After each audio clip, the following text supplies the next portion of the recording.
Once upon a time, in the far west, in the town of Fort Langs, there lived a drummer called Anthony with his wife Rose. Rose and Anthony were expecting a child and couldn't wait for their baby to be born. One day, as Rose stood in her terrace, watching the setting sun, she realized how beautiful sunshine was. Oh, how I wish my child to have a gleam of sunshine given to it so that its future is as bright as the sun. The day finally came. A stork flew over rooftops carrying a little cloth bundle and landed at the couple's doorstep. Keeping the cloth bundle down, it knocked on the door with its beak and then flew away. Anthony opened the door and was delighted to see their baby. The baby's hair was like gold. The gleam of the setting sun was upon it. My golden treasure, my riches, my sunshine. What should we call him? Peter. My golden treasure will be called Peter. Peter! Oh, how wonderful! Saying that, the drummer beat a roll of joy. Peter grew up to be a boy full of life and gladness, with beautiful red hair. He was one of the most handsome lads in the town. He could sing like the birds in spring, and he played the guitar like no one else in the whole of Fort Langs. The world is so beautiful, the world is all we need. The birds, the clouds, and the sun fill my heart with joy and glee.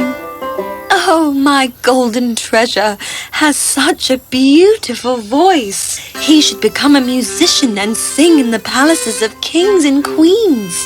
No way, Rose. My son will become a soldier.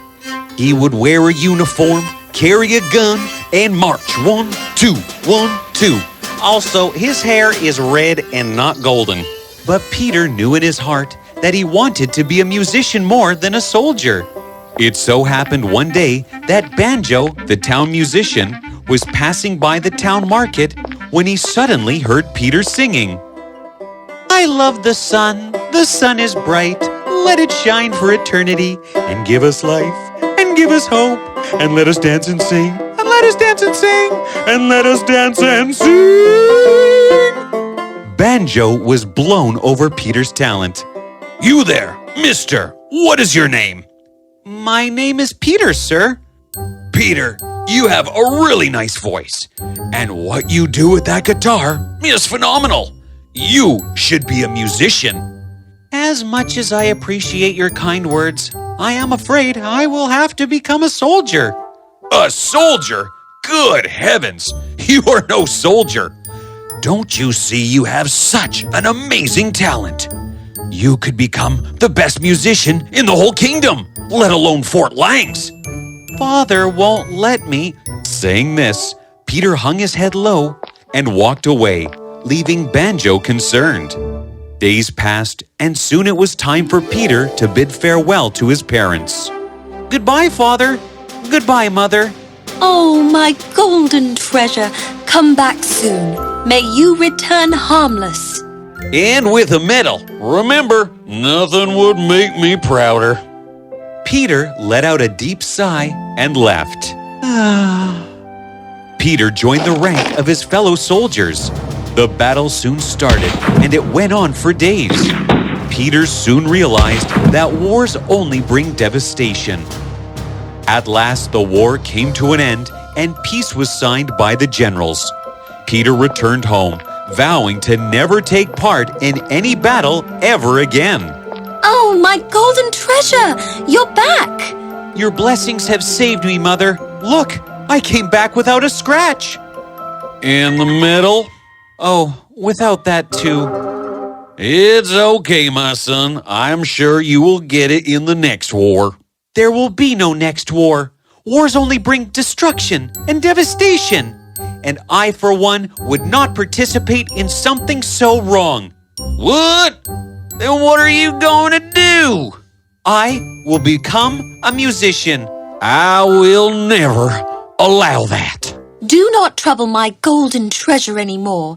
He did what you had asked him to do. He joined the army and fought in the war. Now let him do what he wants to. Thank you, Mother.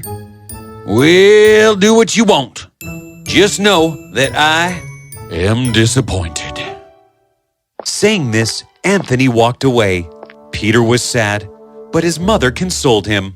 My golden treasure, do not worry about your father. You are too special to be upset. Go ahead and do what you want to. I will deal with your father. Thank you, Mother.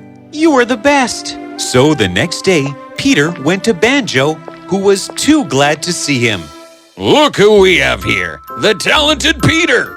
You came back hale and hearty." "It is good to see you, Banjo."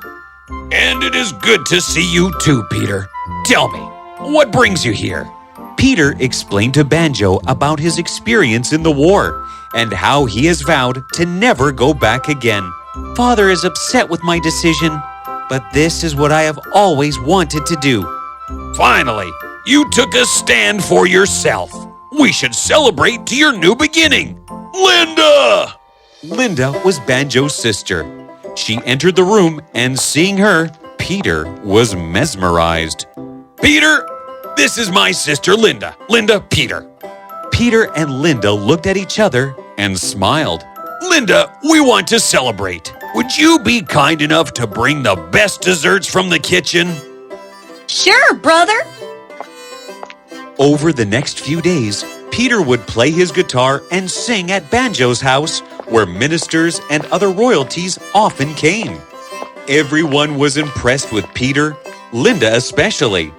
She fell in love with him, and soon they were together, hand in hands, very much in love. When Banjo found out about it, he was very happy. "My sister and my best friend. I couldn't be happier." "Thank you, Banjo. We want to get married soon." "Oh, how wonderful. But I am afraid that will have to wait."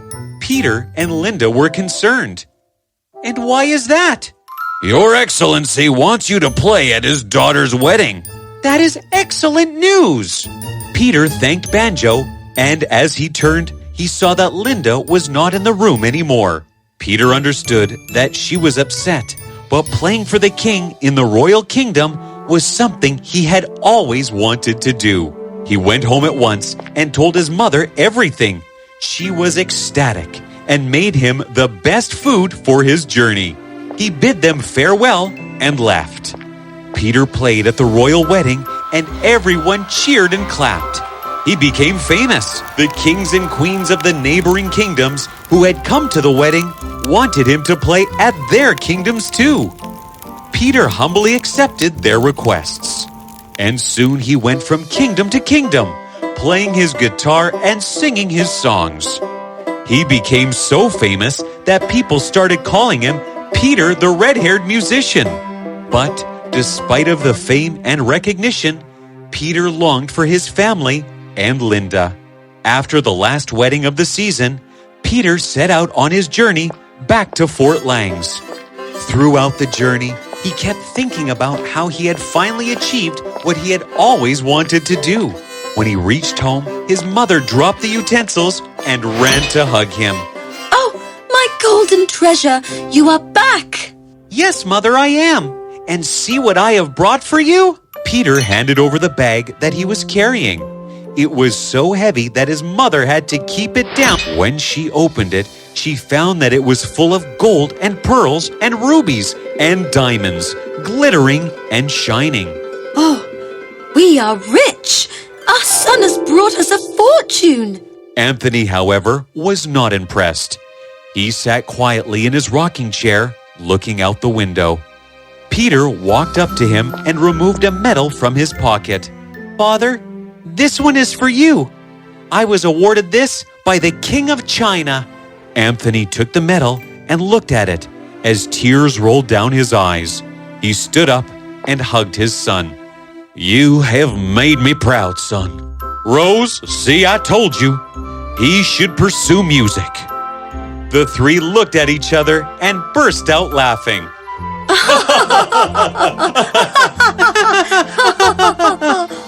He married Linda, and there was a grand reception where Rose decided to speak about her son. My son followed his dreams and made us all proud. I couldn't have asked for a better son, my golden treasure. Thank you, Mother. But it is time that someone told you my hair is red and not golden. Oh, Peter, I have been saying this my whole life. Oh, it is not your hair that is golden, my son. It is your heart. Yes, that beautiful heart of yours that creates such beautiful music. It is a gift from the setting sun. That is why, whenever you sing, it fills hearts with joy and content. Mother, why didn't you ever tell me that? What can I say? I was waiting for the end.